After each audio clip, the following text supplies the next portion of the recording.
Mercedes-Benz, a true titan in the world of elite cars, a name synonymous with innovation and luxury.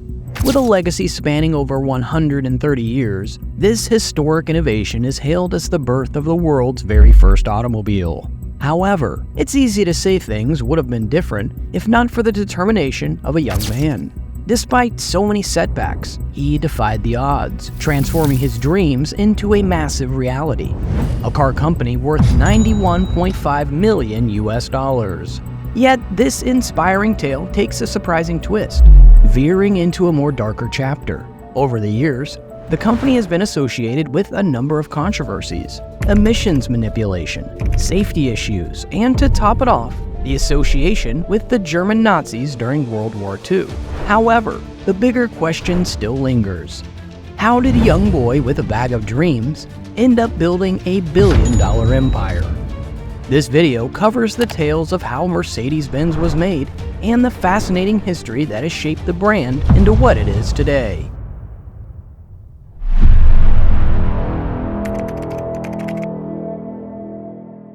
The story begins in 1844 in a small town in Germany known as Mollberg. Karl Benz was born into an average family where they had to live from hand to mouth due to their status.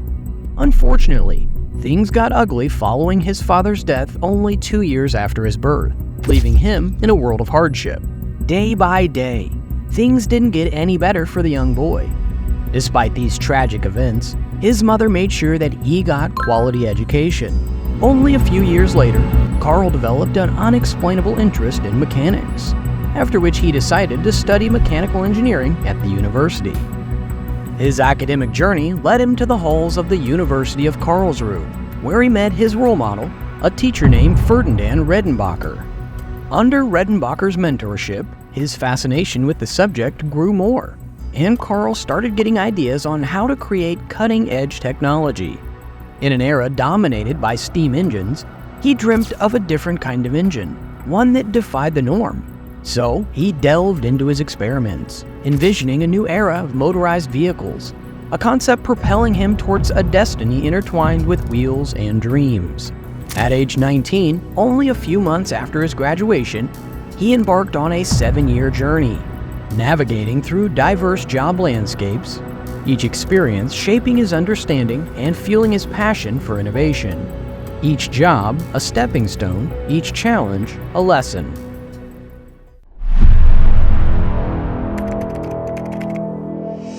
At the age of 27, fate led him to the iron foundry and mechanical workshop in Mannheim. While partnering with a skilled mechanic, August Ritter, they forged ahead, shaping both irons and dreams alike.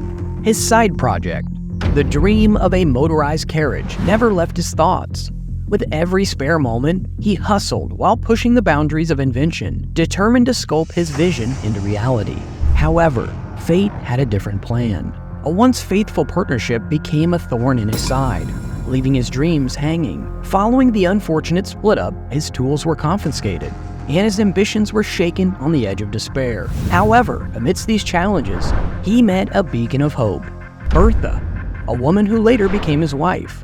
With unyielding determination, she invested her savings to buy out August Ritter's stake, infusing the struggling business with newfound hope.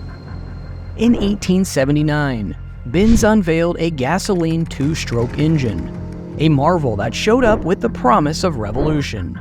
This ingenious invention, along with a series of others, transformed Benz's workshop into a world of innovation and possibility. Only 3 years later, Karl Benz embarked on a new chapter, inventing the Mannheim gas engine factory. However, this innovation bore the weight of external pressures, as banks urged him to welcome other investors into the fold. Suddenly, Benz found himself holding a mere 5% stake, while his influence was confined within narrow boundaries. The company's focus primarily fixated on the secure realm of stationary gas engines, which diverged from Benz's vision. His innovative thoughts, like fleeting stars in a moonlit sky, went unnoticed. His ideas lost in the shadows of convention. While being frustrated, he chose a different path, leaving behind the stress of the company and stepped into the uncharted territory of his own dreams. At this point, he was left with little to no option, so he took a daring leap, joining hands with Max Rose and Friedrich Wilhelm Esslinger. Together, they kick-started Benz & C Rheinisch Gasmotoren Fabrik Mannheim, a new innovation nestled in their bicycle repair shop. Amidst the gears and grease, they unveiled the remarkable two-stroke System Benz engine. However, it was at this moment that something unexpected emerged.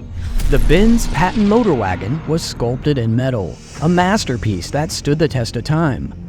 With 3 wire wheels forming a tricycle and propelled by a gasoline 4-stroke motor, this vehicle became a breakthrough. Its single-cylinder engine, humble yet mighty, roared to life, granting it the power to travel at speeds nearly 7 miles per hour. Benz recognized the revolutionary essence of his creation. Yet, amidst the shock of his wonder car, skepticism arose from the community. The public was reluctant to share the roads with this innovation on wheels. Many had the thoughts that it might explode on the street, while others just couldn't believe that it was safe. Amidst all the controversy, Bertha Ringer stood as an unwavering pillar of support beside her husband. While their revolutionary vehicle adorned the dreams of elites, the masses remained indifferent, their interest overshadowed by skepticism. Within Bertha's adventurous spirit lies the key to change perceptions and ignite a revolution. In an audacious feat, Bertha embarked on a journey that would redefine history, the first ever long-distance expedition in a petrol-driven automobile. With her sons, Egan and Richard, by her side, she embarked on a 100-kilometer journey from Mannheim to Pforzheim. Their vehicle, the third creation of the patent motor car, was made with solid wood-spoked wheels and a robust engine. With the break of dawn, their expedition commenced as Bertha's ingenuity was put to the test, overcoming every obstacle. Eventually, they arrived in Pforzheim, having triumphed over the distance that once seemed insurmountable. 5 days later, their journey was rumored through Bretten, Bruchel, and Schwetzingen, leading them back to Mannheim. News of this sensational journey spread like wildfire, capturing the thoughts of critics. Bertha's daring adventure had achieved its goal. The skeptics now stood silenced, awestruck by the vehicle's unwavering reliability. The town buzzed with excitement, and the name Benz patent motor car echoed through the streets.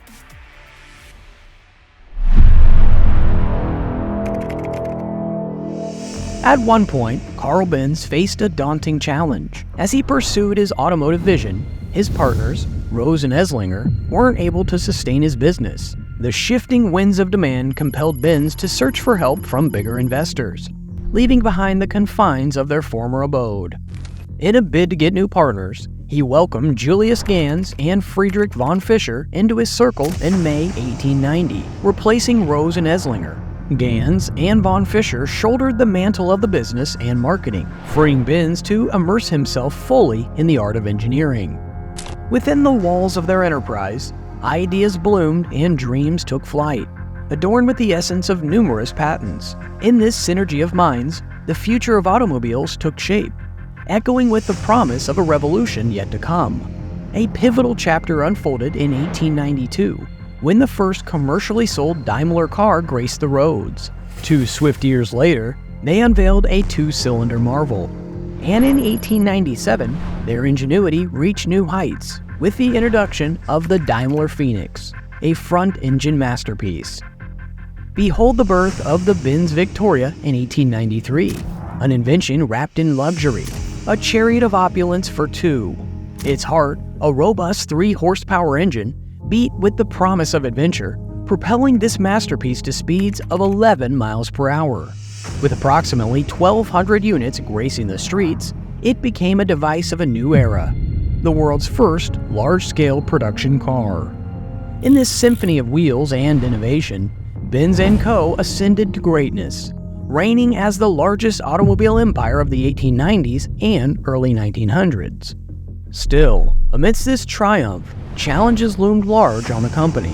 It wasn't until the early 1900s before Carl Benz had a new identity. At that time, Gottlieb Daimler and Carl Benz were strangers in person, but they still shared an uncanny connection. In a twist of fate, both German pioneers independently crafted automobiles during the very same year. Daimler Motors, embracing a new identity as Mercedes, unfurled its wings into the world of race cars, setting the stage for a daring adventure. Sensing the pulse of progress, Benz's partners sought the expertise of French designers. These very first race cars, born against Benz's wishes, became the catalyst for a new chapter of technological breakthrough. Their thunderous roars on the tracks elevated the Mercedes brand to unparalleled heights, painting the skies with the colors of victory. However, destiny had yet more surprises in store. Decades passed before their legacies materialized as Daimler-Benz, a union that neither Daimler nor Benz witnessed. A few months later, Mr. Daimler passed away, leaving the company in the hands of Maybach, a visionary of unparalleled brilliance. Under Maybach's control, a masterpiece emerged, the Mercedes 35 horsepower, a beacon of innovation that reshaped our perception of automobiles. This car embodied the essence of modern car design, boasting a potent gas engine, a wider, larger body with a tailored steel chassis, and a low center of gravity. Crafted initially for the adrenaline of racing, this vehicle was named Mercedes after Emil Jelinek's daughter. Following the voice of celebration, a clash of ideologies came up. Carl Benz's partners wanted to counter their rivals. Unknowing to him, they called French designers to design a new masterpiece, a response to the changing tides of competition. So, 1912 marked a massive change after Carl Benz stepped aside as managing director, passing the torch of leadership to his sons.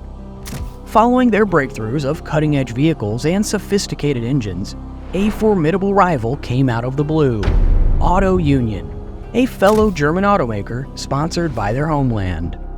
From 1935 to 1937, Auto Union carved its path of success, painting Germany as the epicenter of motorsports glory. Among these contenders, Mercedes-Benz stood tall, even catching the eye of an infamous figure, Hitler himself. On the other hand, the luxury of Mercedes-Benz, a luxurious behemoth, became a symbol of power, gracing the presence of high-ranking Nazi dignitaries and Axis officials. However, the winds of war soon swept across the world, casting a shadow over Daimler-Benz. Following the tragic events of the Second World War, civilian car demand dwindled, transforming the company's focus to military machinery.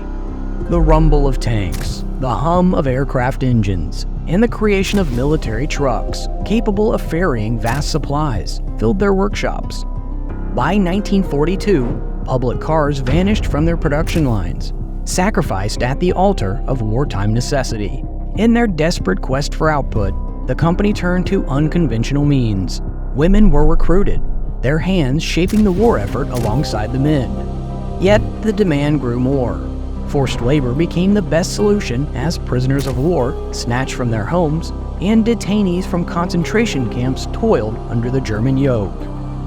Housed in grim barracks, these workers, mostly from Eastern Europe, faced grueling hours, their lives marred by the harshness of their circumstances. The darkness of these labor camps knew no bounds, as the price of war stained the annals of Daimler-Benz's history. In the long run, Mercedes has since evolved into a billion-dollar company. It gets interesting when you think about its journey from a humble background in Germany. What do you think about this car company? Don't forget to like the video and subscribe.